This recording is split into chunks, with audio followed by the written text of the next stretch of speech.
Senhoras e senhores, boa tarde. A sessão está aberta. Passemos ao pregão, observada a ordem regimental.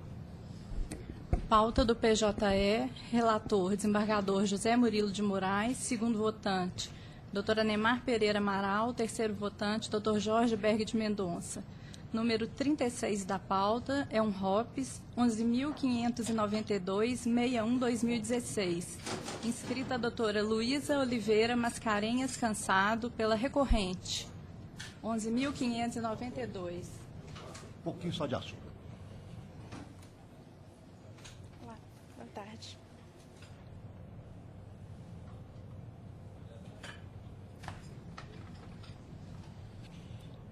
Bom, sou relator, eu conheço o recurso do mérito nego de provimento, confirmando a decisão recorrida por seus próprios fundamentos, por se tratar de ROPS, né? Nos termos do artigo 8954 da CLT. Só tem a palavra. Boa tarde a todos. Excelência, muito obrigada pela palavra. A questão do plano de saúde, ela passa por dois momentos diferentes. O primeiro momento, que agora é menos importante, porque já transcorreu o tempo, seria a questão da projeção do aviso prévio. Ora, se o aviso prévio ele integra o contrato de trabalho para todos os fins e é do banco a decisão se o empregado vai trabalhar ou não um aviso prévio, me parece claro que tenha que ser projetado o aviso prévio nesse primeiro momento do direito previsto pela CCT dos 270 dias, que o empregado teria o direito de se manter vinculado ao plano de saúde e odontológico em idênticas condições. Já num segundo momento, já que esse decurso terminaria em janeiro de 2017 e agora já seria convertido em indenização conforme requeremos. Mas no segundo momento, que é o mais importante, porque diz respeito a como a reclamante e seus familiares vão poder usufruir dos convênios de assistência médica e odontológica pelo resto da vida, já é uma questão do próprio regulamento do plano de saúde. O plano de saúde em questão, ele é regulamentado pelo regulamento do próprio Itaú, e o regulamento é muito claro, no sentido de que os ex-empregados dispensados sem justa causa, como é o caso, e que tenham permanecido vinculados ao plano de previdência complementar, também é o caso, porque a reclamante o faz na condição de autopatrocinada, e desde que assumam o pagamento integral das contraprestações, eles têm o direito de permanecer vinculado aos planos de saúde e odontológico. A questão aí, a controvérsia, cinge-se em relação a quanto seria o pagamento integral, uma vez que o banco alega que durante o contrato de trabalho ele pagaria uma cota-parte muito maior do que a do empregado. Não obstante, nós alegamos que pagavam iguais parcelas, empregado e empregador, e o banco ele não se desincumbe do ônus de provar o que ele diz que pagava, sendo que seria muito fácil provar essa prova. Bastaria trazer aos autos recibos ou provas que ele não fez. E, da mesma forma, o regulamento ele prevê o direito de permanecer vinculado ao plano em que esteve vinculado durante o contrato de trabalho e não a outro plano. Assim, me parece óbvio também que sejam mantidas as mesmas condições quanto à modalidade familiar e a condição do plano de saúde em si. Por isso, eu peço que o senhor reveja o posicionamento, assim como o restante da turma, para dar provimento ao recurso. Muito obrigada. Eu estou entendendo aqui que o prazo do aviso aí não vai integrar, porque a cláusula fala manutenção do plano por 270 dias, contado do último dia efetivamente trabalhado, não do término do contrato. Então, prazo estipulado, coletivo contrato a partir de 3 de 1/16, último dia trabalhado. Por essas razões, então, eu estou mantendo a sentença. Doutora Neymar? Eu também estou acompanhando o voto. Doutor Jorge? Então, decisão unânime, nós temos o voto do relator. Tá? Só um minuto. O senhor me esclareceu com relação à projeção do aviso, mas esse segundo momento... No segundo momento, eu estou falando aqui também. Também tá? não. Tá. Qualquer dúvida, qualquer esclarecimento, a gente Ok. presta com o maior prazer, viu? Muito obrigada, gente. Boa tarde. Próximo.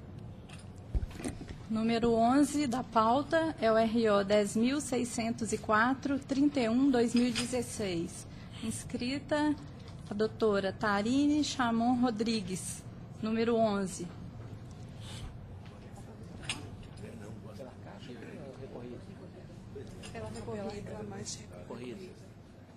Só um minutinho, por favor. Caixa Econômica. Está pela recorrida. Tá. Deixa eu só pegar aqui, peraí. Agarrando aqui.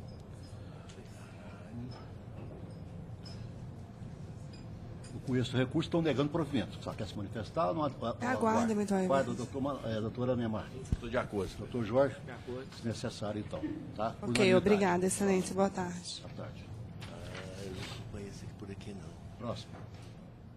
Número 21 da pauta é o AP 10.978-32-2015. Inscrito Dr. Cleiston Soares de Miranda Fonseca, pela quinta gravada, que é executada Metax, Participações e Investimentos.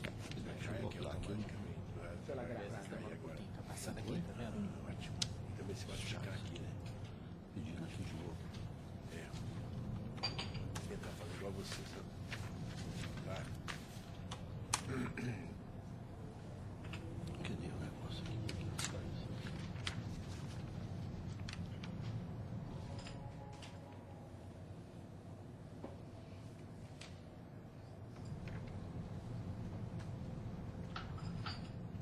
Parou tudo aqui, peraí. Qual que é o número? 28? Número 21. Leonir, né? CPI. Não. Leonir Dors. Parque Restaurante, buffet, etc, etc. Deixa eu ver aqui, peraí. Com este agravo no mérito, nego-lhe provimento. Não há custo na espécie. Quer se manifestar, doutor Cleber? Não, muito obrigado, senhor presidente. Que os demais componentes acompanhem Vossa Excelência. Doutor Neymar? Estou de acordo. Doutor Jorge? Decisão unânime, nos termos do voto relator. Boa tarde. Boa tarde. Próximo. Número 45 da pauta é um ROPS 12.593-93-2016.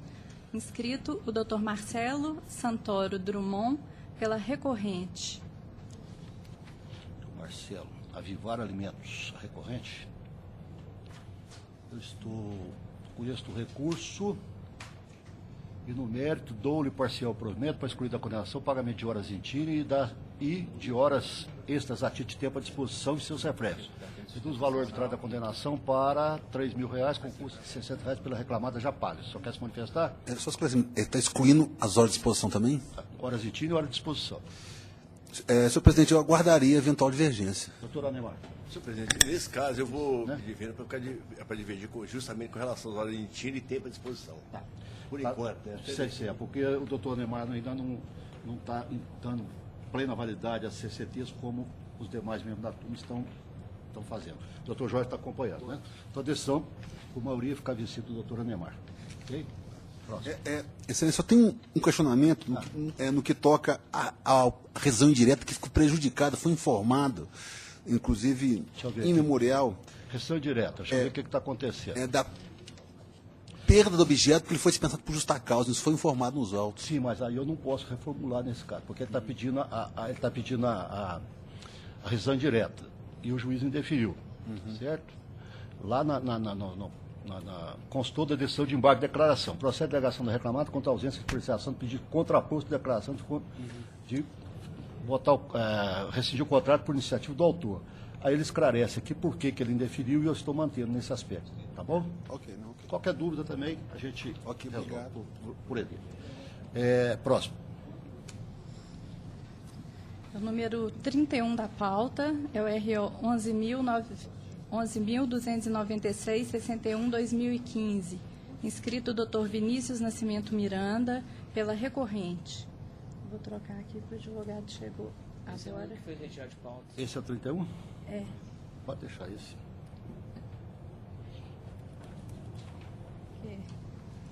Chegou. Aguardou aquela questão do cadastro. Hein? Fora da... Esse é da Caixa Econômica? Sim, Da Caixa sim. Econômica. Ah, tá certo. É aquele que voltou para a pauta, né? Bom, agora deu pela competência, né? Nós demos pela competência lá. Então, com este recurso, os recursos do mérito, nego esse provimento. Você quer se manifestar? Aguarda. Boa tarde a todos. Até ter interesse pelo quesito dos danos morais, mas como já é entendimento pacificado da turma, não vou me manifestar sobre isso. Ok. Doutora Neymar, de acordo? Doutora Jorge, de acordo. Então, decisão unânime dos votos. Gostaria só de ressaltar que o processo sobre a possibilidade do um incidente de uniformização de jurisprudência para decidir o mérito, entendo que seria interessante, mas já reiterei os pedidos em todas as petições que fiz, pelo visto não foi admitido, mas só para por aproveitar a enquanto, quem sabe oportunidade. muda, sem dúvida não. Tá bom. Obrigado a todos, boa tarde. Boa tarde. Próximo. Número 4 da pauta, uma inscrição feita hoje no processo 10.087-24-2016. Inscrito Dr. Marcos Antônio de Jesus pela reclamada que é recorrente. 4 da pauta. Sim, senhor. Tá, o advogado está presente? Cervejaria Petrópolis. Ranier Mendes Teixeira e Cervejaria Petrópolis. Dr. Marcos Antônio de Jesus. Vamos lá. Deve ter ido embora. Às vezes foi embora ou então não chegou. Conheço o recurso do mérito do desprovimento parcial do reclamado para acrescer a condenação quantia de R$600 em razão de depreciação do veículo. Da reclamada para excluir da condenação o pagamento do adicionado 10% da remuneração e consectários. Reduz o valor arbitrário da condenação para 20 mil, concurso R$400 pela reclamada já paga. Doutora Neymar fez a divergência com relação ao acúmulo de função. Eu negaria para o recurso reclamado justamente na questão do acúmulo de função. Pois não. O doutor Jorge está me acompanhando. A doutora Neymar fica vencido nesse aspecto, com a devida vênia dos demais membros da turma, né? Então, decisão por maioria vencida do doutor Neymar com relação à questão do acúmulo de função, que ele manteria, não excluía. Próximo. Agora um pedido de preferência apenas para assistir o julgamento, no número 10 da pauta, que é o 10.515-46-2016. Encontra-se presente a doutora Lívia Costa. 10 da pauta, só um minutinho, deixa eu abrir aqui. Renato da Conceição, Banco Santander. Eu concedo a gratuidade judiciária ao reclamante, só estou concedendo porque o valor das custas é muito alto. Conheço do recurso e dou-lhe provimento para excluir as multas por litigância de má-fé e, reconhecendo a presença do interesse de agir e a inocorrência de preclusão lógica, determinar o retorno dos autos para, após a reabertura da instrução processual e oitiva das partes de suas testemunhas, se for o caso, prolação de nova sentença, inclusive com decisão das preliminares invocadas pela reclamada na defesa apresentada, como se entender de direito, à exceção da litispendência da coisa julgada que eu já examinei nesse ato. Então, meu voto é nesse sentido, doutora Neymar. Estou acompanhando, embora a questão é uma questão bastante... mas eu estou acompanhando o voto. Doutor Jorge, também? Aqui não tem. Porque, infelizmente, quer dizer, o juiz deve ter lá suas razões, né? Mas a questão aqui é que dentro do biênio ele pode apresentar quantas reclamatórias ele quiser, apresentando quantos paradigmas ele quiser, desde que não apresente o mesmo paradigma.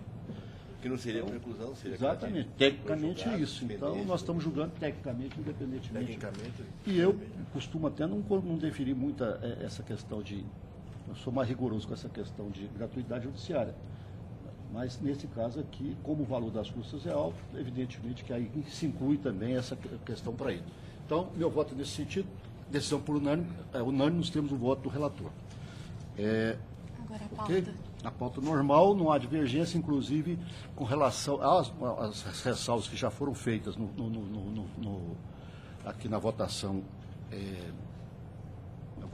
aqui eletrônica, né?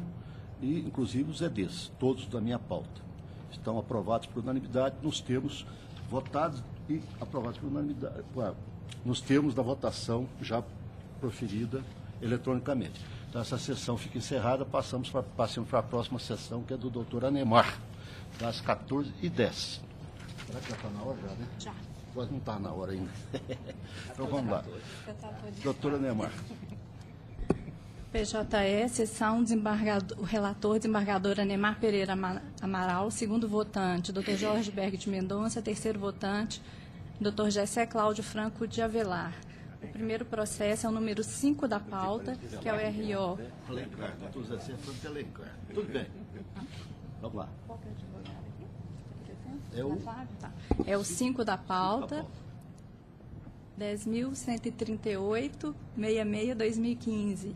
Presente a doutora Ana Flávia Rocha Carvalhais, pelo recorrido. Pelo recorrido, doutora Ana. Doutora Neymar, por favor, está abrindo aqui, né? Já abriu? Alencar. Alencar, desculpa, doutor. Ele é parente do doutor Luiz Carlos Avelar. Só um segundinho, porque eu tô assim, eu tô aderindo aqui à sugestão do doutor Jesse. Já que você não pode contra o seu inimigo, você una-se a ele, né? É o PJE aqui, eu tô assim, me unindo a ele, mesmo sabendo que estou... Ele está demorando para abrir aqui, né? O meu não abriu ainda, não. Tá aqui. Bora abrir, deixa eu ver aqui. Vai que a Márcia está mandando para cá. Tá vindo de avião, né? Ele está vindo de trem. Aqui, ó. Eu acho que chegou. Só ver aqui, não demorou. E a Sul? Eu direto da conclusão? Só a conclusão, por favor. Eu estou... Aí, volta cá.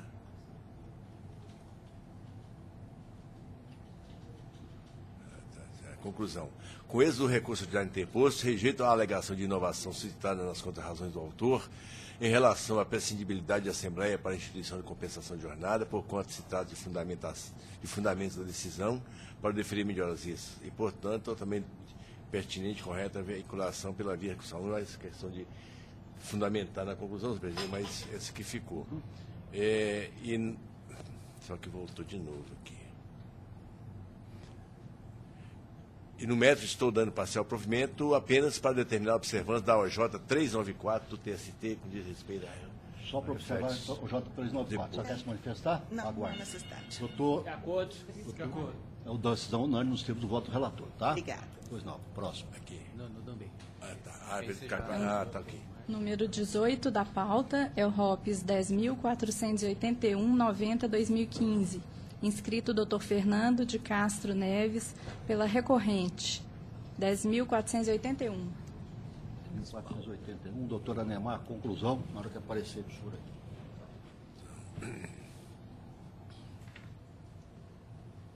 A recorrente.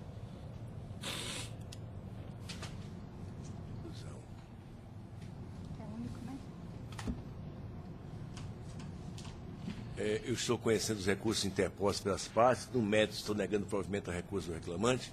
Ao recurso reclamado, estou dando parcial provimento para determinar que, para a fim de apuração das horas extras, deverá ser observada a súmula 340 sobre a parte variável da remuneração.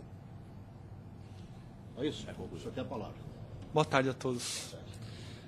Eu estou pela reclamada recorrente.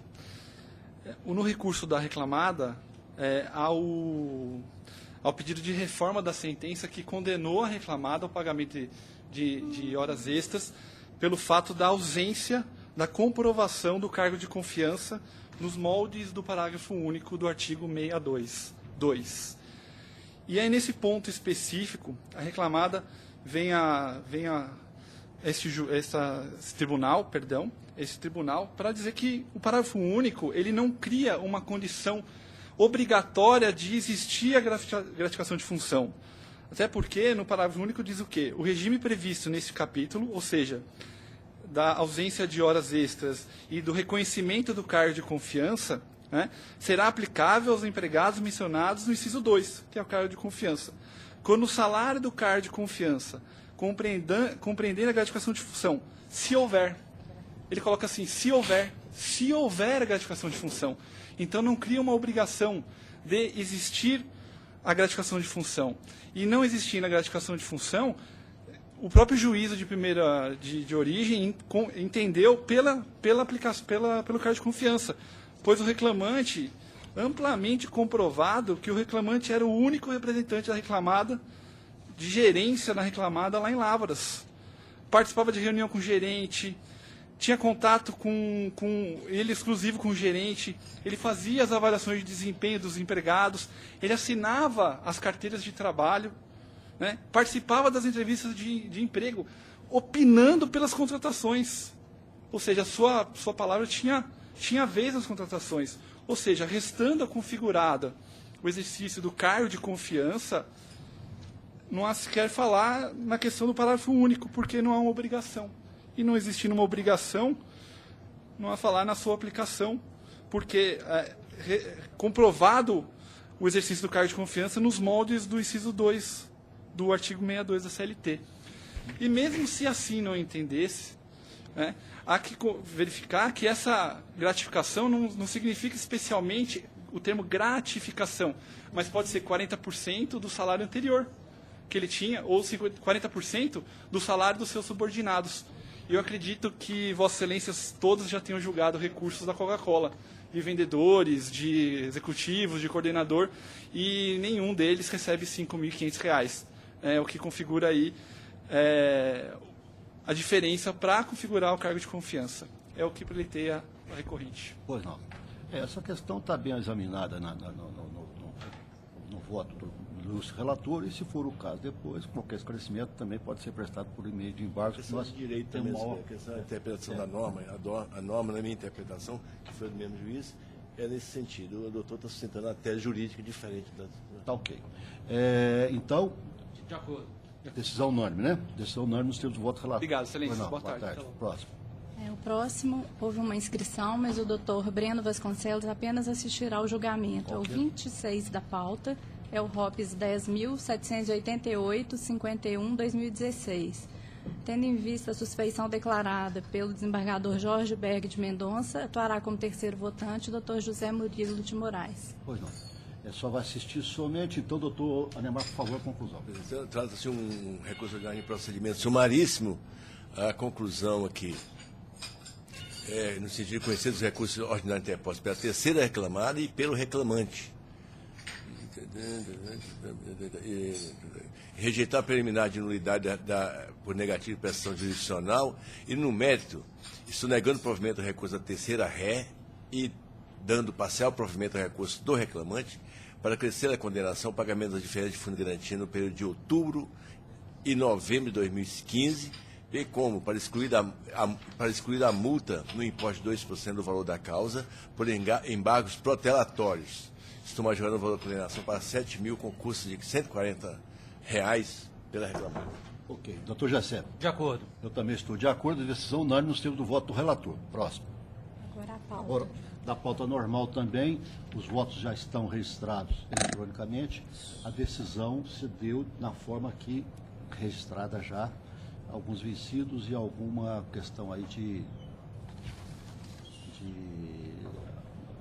alguma ressalva que alguém tenha feito. Não, doutor? Só pontuando, já está lançado, mas é porque há um impedimento meu no 28. Sim, isso aí já está constando e nós votamos, a composição ficou de nós três aqui. Tá certo? Senhor presidente, tem outra questão aqui no número 3 da pauta, o processo 10.072, de 82 de 2016, veio uma petição, vou falar a verdade, eu tive dúvida da origem, que veio uma petição aqui do gabinete da desembargadora Adriana Goulart Sena, noticiando uma decisão do ministro Vieira de Mello sobre aquela questão de hoje, hora extraordinária, disposição, minutos que antecedem o sucesso de jornada de trabalho, troca de uniforme, deslocamento, até o vestiário e café.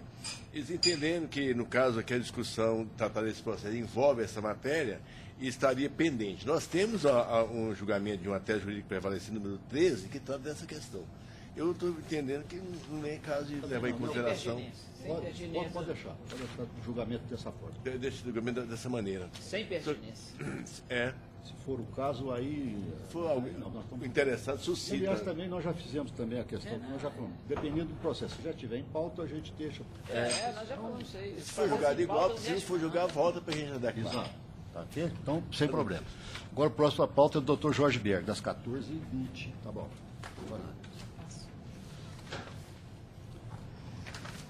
Gostei demais. Ótimo. Muito melhor. Muito melhor.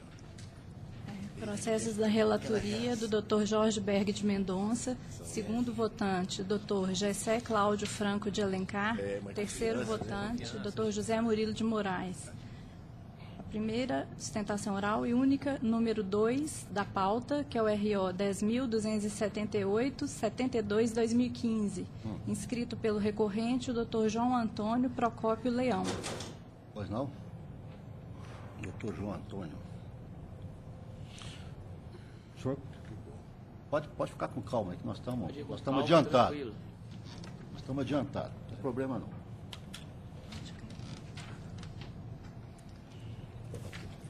os caras da Fórmula 1 agora vão estar mais pesados. Tabela recorrente? Vão dar mais gosto. Reclamante mas muito mais veloz. Eu estou dando provimento para condenar a reclamada a pagar 1 hora extra diária em decorrência da supressão do intervalo intra-jornada e reflexo, conforme fundamentos. Eu estou majorando o valor da condenação para R$ 25.000, com consequente aumento de custos processuais a cargos da ré para o importe de R$ 500. Então, está atendido o pleito do recurso. Você está de acordo? De acordo, totalmente de acordo. Então, de acordo, então decisão unânime, nós temos voto pela okay. Muito obrigado, bom trabalho. Os demais também ficam todos aprovados na forma da votação já registrada eletronicamente. Ok? Ficam examinados e decididos. No número 17 da pauta, tem 2 opções. Fica prevalecendo na forma já votada. Mas eu acho que está faltando uma votação. A votação, eu votei em todos, inclusive no ED, que tinha lá com 2 opções, eu já votei. Tá? Então, se já votou, prevalece a primeira opção. Porque para ele é a primeira opção. Se eu estou acompanhando a primeira, prevalece a primeira. É porque o doutor Jorge ficou com a segunda. Jorge ficou neste com caso. Aqui do processo 17, que é o 12.220. Não. 12.220. Não, peraí. Voto com 2. Eu estou com a primeira opção. Eu fico sempre com a primeira. Você está com a primeira. Eu também estou com a primeira. Peraí, 12.000? É o da Celome. É 12.000 o quê? 220. Está faltando uma votação do doutor Jorge. Meu, primeira opção. A primeira é sempre a primeira. Eu sempre a primeira. O GC é a primeira, eu sou a primeira também, tá? Eu sempre a primeira. Mas ainda que não fosse a primeira, ia ficar em cima. Não, a minha dúvida tá? seria... Mas não, mas é a primeira, ficou unânime, tá? Bom, agora, doutor Jorge, nós já terminamos. Do doutor GC são só embargos declaratórios. Estão todos também aprovados na forma já, por unanimidade, inclusive, na forma já da votação eletrônica já registrada, ok? Então vamos fechar todas as abas e vamos para os físicos. Físico hoje. Tem sustentação dos físicos? Tem, sim, senhor. Qual que é? Primeiro, o número 9 da pauta é o RO 1930-2014, 136. Teremos que esperar o horário, né, doutor? Já está na hora? Mas o advogado está aí, não tem importância. Então, nós já fazemos. Sim. Se não tivesse, nós íamos aguardar. Mas pois como não. está, nós adiantamos. Agora, eu estou me lembrando aqui que tem uma preferência regimental, que o advogado é de fora da região metropolitana. Mas ele está lá, disse que está na hora mesmo, o advogado está aí, já podemos fazer, doutor. Sem problema, está ali, nós estamos adiantados. Tá certo? Então, tá bom. Então, o número 9 da pauta é o RO 1930-2014, 136. Dr. Júlio César Valadares Dutra está inscrito pela recorrente. Abre para eu ver que eu vou abrir. Deixa eu aumentar a letra aqui para o senhor. É pela recorrente que ele está falando? Aqui vai aumentar? Não. Conhece... Bom, põe no voto para mim, por favor, para chegar na conclusão do voto é melhor. Põe lá embaixo, conclusão do voto. Eu já estou mais acostumado. Sim, claro. Com este recurso, reconheço a competência dessa Justiça para o julgamento do pedido de repercussão das diferenças oriundas de anuênios e de horas extras na contribuição para a Previ, no mérito nulo e parcial provimento para, corrigindo o erro material detectado, determinar que onde se lê biênios no dispositivo a folha 2057 verso, leia-se anuênios, acrescentando que a periodicidade da concessão deles é de 360 dias de efetivo exercício. Determinar que as diferenças salariais oriundas da supressão dos anuênios e as horas extras deveridas sejam consideradas para fins de contribuição para a Previ. Determinar a repercussão dos anuênios no cálculo adicional noturno. Definir a integração do FGTS 8% em 13º salários, férias usufruídas, mais 1/3, gratificação semestral, licença-prêmio. Excluir a multa por suposta litigância de má-fé. Manter o valor do de condenação por ainda compatível. Tu quer se manifestar? Com excelência, ressalvo o direito de tentar caso haja alguma divergência. Doutora Neymar? Estou de acordo. Doutor Jorge. São unânimes que obrigado, boa tarde. Só detalhe, tem um equívoco material na redação, porque está no meu nome como revisor. E na verdade é a doutora Neymar. Não, mas isso aqui depois muda automático, tá? Então não é do GC, é a doutora Neymar que vai procurar como relator. Na redação do voto. Tá. Tá na relação? Aí no caso o gabinete tem que trocar.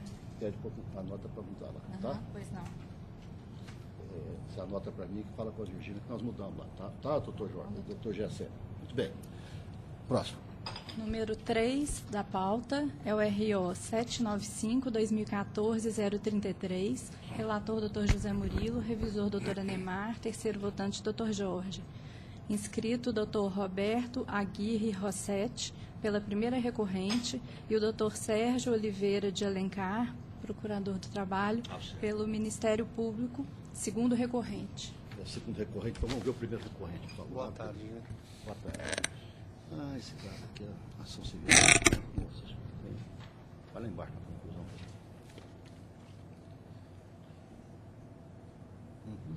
Bom, o voto é muito grande, apreciou todo, um a um, tem umas 30 páginas nesse negócio aqui. Mas eu estou com esse recurso e nos recursos, no estou negando-lhes provimento. O senhor tem a palavra. Obrigado, excelência. Primeiro, boa tarde a todos. Boa tarde, ilustre procurador do trabalho, ilustres desembargadores. Prometo ser sucinto.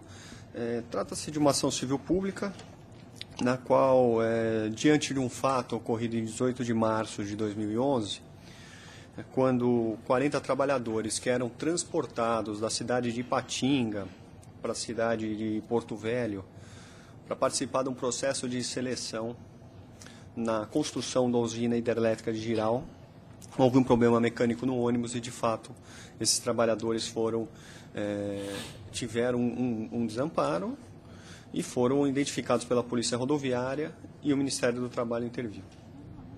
Assim que a empresa teve conhecimento do fato, ela foi direto a Goiânia para atender esses trabalhadores e atender o chamado do Ministério do Trabalho e Emprego e do Ministério Público do Trabalho. Gostaria apenas de conceituar algo que não foi, infelizmente, observado pelo ilustre magistrado de primeiro grau, que exatamente na época desse fato, sobre o qual a ação civil pública é pautada, a usina hidrelétrica ela passava por um problema seríssimo, onde teve um motim na usina, colocaram fogo praticamente na obra inteira. Isso é um fato público e notório, esse fato foi veiculado em todos os veículos de comunicação. E tal fato foi comprovado também nos autos pelo depoimento das duas testemunhas ouvidas pela ré na ação civil pública. Isso é importante para conceituar o cenário que ocorreu, esse infortúnio com o veículo que originou essa ação civil pública. E o porquê, inclusive, de ter um atraso no atendimento do Ministério Público, porque a empresa vivenciava uma situação extremamente delicada e complicada numa obra com mais de 21 mil empregados alojados em motim, tendo que ser realocados. Então, era um caos, realmente era um caos total. E dentro dessa situação, a empresa, dentro das suas possibilidades, atendeu o Ministério Público, registrou os trabalhadores, arcou com os custos desses trabalhadores e com o custo de transporte de retorno à sua residência, justamente porque, lógico, todo o processo de seleção foi interrompido diante dessa situação muito delicada. O Ministério Público ingressou com a ação, questionando toda a forma de contratação utilizada pela construtora Camaro Correia e as construtoras em geral que utilizam esse tipo que é um número muito grande de mão de obra. Mais de 50 mil trabalhadores passaram pela usina hidrelétrica. Tanto é tão complexo essa forma de contratação que isso gerou um acordo tripartite com o governo federal para viabilizar justamente o transporte dessas pessoas ao local que eles vão prestar serviço para participar de toda o processo seletivo, porque é algo muito peculiar. O trabalhador precisa conhecer o local que ele vai se alojar durante anos. É muito complexa a operação. O trabalhador que trabalha especificamente numa marcenaria, numa cidade no interior de Minas, em São Paulo, no Brasil, vai trabalhar numa usina hidrelétrica, a atividade é completamente diferente. Há necessidade de verificar a capacidade e o treinamento dessa pessoa. Por essa razão, houve esse acordo tripartite que permite justamente a contratação dos trabalhadores no local de origem, sem que ocorra o registro. A contratação não, o contato no local de origem por meio do SINE, o que a empresa comprovadamente fazia, e o transporte desses trabalhadores ao local da prestação de serviço para participar do processo seletivo. E é isso que a empresa fazia. De fato, ocorreu um problema específico, isolado, com esses 40 trabalhadores por conta do ônibus. Agora, isso não caracteriza uma infração a qualquer legislação, até porque não tem uma legislação específica que regula essa forma. Nós temos uma instrução normativa que à época não era vigente e que, segundo o acordo tripartite, ela não é aplicável a ré. Não é? Por essa razão, a empresa entende que não há se falar em condenação das obrigações de fazer, até porque não houve, mesmo o Estado, em Ministério de Embargos e Declaração, uma manifestação do juízo sobre o fundamento legal do enquadramento da empresa nessas obrigações de fazer. Por essa razão, a empresa pugna pelo provimento do seu recurso ordinário e requer que sejam julgados improcedentes as obrigações de fazer deferidas em primeiro grau. E com relação às contrarrazões, Excelência, é apenas pugna pela manutenção da sentença, porque não há se falar em tráfico de pessoas. Não restou comprovado nos autos o aliciamento de trabalhadores no interior de Minas Gerais, muito pelo contrário, a empresa utiliza um processo amplo e estruturado de contratação, tem pessoas responsáveis só por esses procedimentos, foi provado nos autos pelas testemunhas e pelos, desculpe, até o volume de documentos, mas nós estamos falando de uma obra com muitos empregados, estão juntando todos os recibos de pagamento de transporte dessas pessoas, de alimentação, hospedagem, isso tudo é arcado com a empresa, pela empresa. O Ministério do Trabalho e Emprego fez uma vistoria na empresa e verificou e certificou claramente o cumprimento do acordo tripartite e nunca foi identificado qualquer tipo de crime ou aliciamento de mão de obra. Dessa forma, requer-se seja negado o provimento também nesse aspecto ao recurso do Ministério Público do Trabalho e também com relação ao dano moral coletivo, porque, de fato, os empregados foram todos atendidos, foram registrados, receberam o salário, alguns empregados retornaram ao trabalho, quando se normalizou a situação na usina, outros empregados optaram por ser desligados, foram desligados sem justa causa e receberam, respectivamente, a verba rescisória e não há nenhum questionamento disso nos autos do Ministério Público do Trabalho. Por isso, pugna pela manutenção da sentença no que se refere à improcedência do pedido de dano moral coletivo. Obrigado. Doutor Sérgio, quem está falando? Excelentíssimo senhor desembargador relator, senhor revisor, terceiro votante. O Ministério Público entende que houve, sim, que está demonstrado nos autos suficientemente a conduta ilícita da empresa, da ré, consistente no modo como ela tentou contratar, fazer o recrutamento à distância de trabalhadores e entende que essa prática não é pontual, é uma prática recorrente, inclusive a referência a esse fato nos autos feito pela própria empresa, ela tentando expor a necessidade de agir dessa forma, ela deixa entrever que isso não é uma prática pontual. Na verdade, esses 44 trabalhadores foram contratados aqui em Minas Gerais, em Coronel Fabriciano, não me lembro, naquela região, a partir do Cine, por meio de um intermediário, um agenciador, e que fez promessas a esses trabalhadores de bons salários, transporte, boas condições de trabalho, enfim, como é usual. E quando a coisa se concretizou, não era bem assim. Quando os trabalhadores entraram no ônibus, de início já perceberam que não havia as condições sanitárias, de higiene e segurança que deveria existir. Na cidade de Goiás, esse ônibus sofreu um defeito, passou por um defeito, quebrou, e esses trabalhadores ficaram sem nenhuma assistência, não tinham, inclusive, dinheiro para se alimentar, para se hospedar, para beber água, e houve uma grande resistência, sim, da empresa, por meio de seus diversos prepostos que foram contactados, para solucionar a questão. E somente depois de uma gestão muito grande da Polícia Rodoviária, Ministério Público do Trabalho, Ministério do Trabalho, que se obteve uma solução. A empresa pretendeu fazer com que os trabalhadores voltassem para a sua origem, numa forma de se furtar a cumprir as obrigações, ressaltando que descobriu, quando houve a abordagem desse veículo, descobriu-se que esses trabalhadores não tiveram suas carteiras de trabalho registradas, eles saíram daqui para ir para um local a mais de 3 mil quilômetros de distância da sua casa, sem ter nenhuma garantia, sequer as carteiras de trabalho anotadas. A empresa pretendia, sim, como ficou muito claro nos autos, levá-los para fazer a sua seleção lá. Aqui posso dizer como no máximo nem uma pré-seleção, um recrutamento, e lá no destino eles ainda seriam submetidos a exames médicos e ao restante do processo seletivo, sendo que de cada 3, provavelmente 2 seriam dispensados, tendo se deslocado uma distância tão grande, sem ter nenhuma garantia, nenhuma proteção.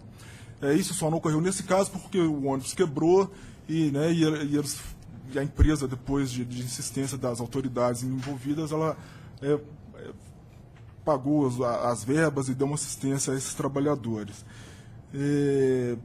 Até por isso, né, esses fatos são suficientemente graves para uma condenação em dano coletivo, que é um pedido do Ministério Público que foi rejeitado, o Ministério Público pugna aqui pela reforma da decisão nesse ponto, esclarecendo que esse total desrespeito à legislação de proteção ao trabalhador viola, sim, o sentimento da coletividade, de segurança que a coletividade tem no sistema jurídico, no sistema de proteção do trabalhador, bastando, nesse caso, a violação da norma para que exista essa violação que enseja o dano moral. Não é nem necessário aí aferir se houve realmente uma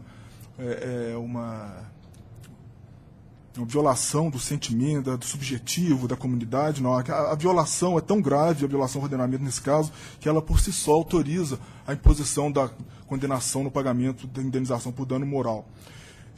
Também não se admitir que o acordo tripartite feito pela empresa envolvendo empregadores, sindicatos, afaste a aplicação das normas positivas que regem a espécie, especialmente a instrução normativa, que se naquela época não existia, existiam outras que já tratavam, já apontavam no mesmo sentido, e a própria legislação, o princípio de proteção do trabalhador, impedia que se retirasse trabalhadores daqui, seduzidos com promessas que não se viriam cumprir, para um local tão distante da sua comunidade, do seu local de proteção, né? Isso já seria suficiente. Mas existiam, sim, outras instruções normativas na época.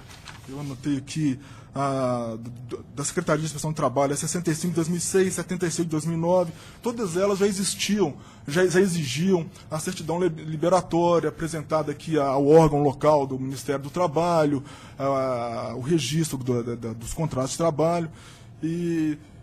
Então houve essa violação, sim. E desde então, desde a edição da Instrução 90 de 2011, ela é aplicável, e é o que o Ministério Público do Trabalho pede aqui, é que ela seja aplicada para o futuro, numa tutela inibitória, né, visando evitar a reincidência desses ilícitos. Pelas mesmas razões, o Ministério Público também ele vem pugnar pela reforma da decisão no sentido de impor a obrigação de não fazer, que foi rejeitada em primeiro grau, de se abster a empresa da prática de recrutamento de mão de obra através de aliciadores, também a obrigação de cumprir a promessa de contratação feita aos trabalhadores. E, bom, já falei do dano moral. E falar só mais dois pontos, sucintamente, em relação aos atestados de bons antecedentes que é exigido na contratação desses trabalhadores. Aqui o juiz de primeiro grau, ele, naquela ponderação de valores, né, ele deu prioridade, fez prevalecer o princípio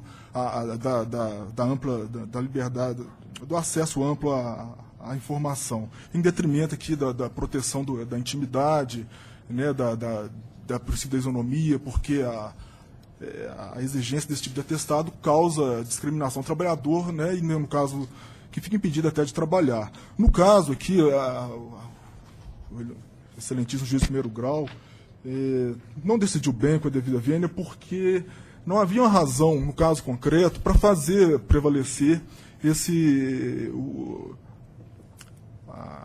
o direito ao acesso à informação. É que no caso específico, as funções exercidas por esses trabalhadores ligados à construção civil não exige aquela espécie de fidúcia, né, que demanda uma análise aprofundada com exigência de atestados de bons antecedentes e tudo mais. Nessas hipóteses em que não há essa exigência, não há necessidade dessa fidúcia extraordinária, a exigência de bons antecedentes importa em violação, sim, ao princípio da isonomia, trazendo grave prejuízo aos trabalhadores que se veem impedidos até de obter o seu sustento com o trabalho. E, por fim, a questão do alcance da decisão, o juiz de primeiro grau limitou a decisão, o alcance da decisão à área, à circunscrição da sua jurisdição, da vara do trabalho.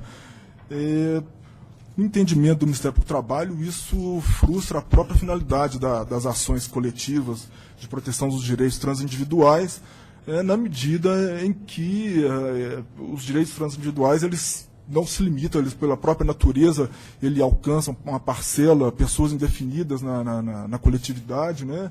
E a ação coletiva, nesse caso, tem um dos escopos mais importantes, que é evitar a pulverização das ações, decisões contraditórias, e, principalmente, o ponto, acho que o central dessa questão é o seguinte, a regra quando a legislação determina, dá efeito erga omnes às decisões, às ações coletivas, ela está tratando de uma coisa distinta da competência do juízo.